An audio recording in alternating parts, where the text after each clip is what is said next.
Formula E decided at the very beginning to actually get the championship off the ground. The easiest, the most efficient way of doing that would be to provide one car for all the teams.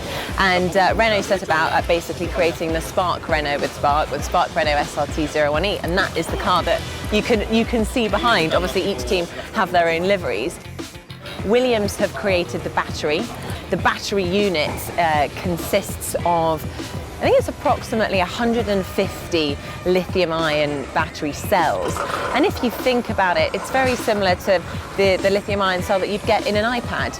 So imagine kind of 150 of those almost like lined up into one large unit. And that is the battery that is powering the car.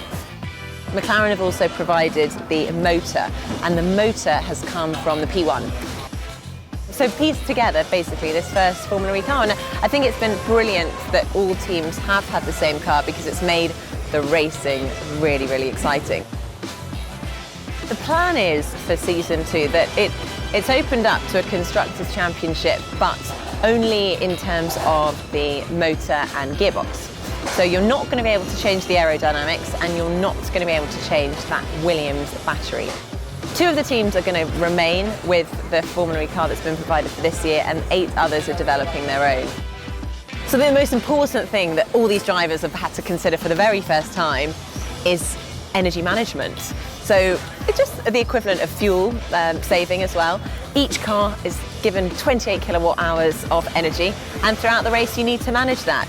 And it's been a really interesting to see how they manage it. A lot of lifting and coasting, use regenerative braking.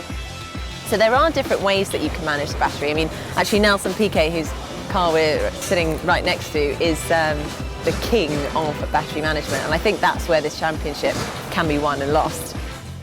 There's been so much for these drivers to get to grips with on the first year, but we sort of finally come to that point now where everyone understands that technology and finally can actually race with it.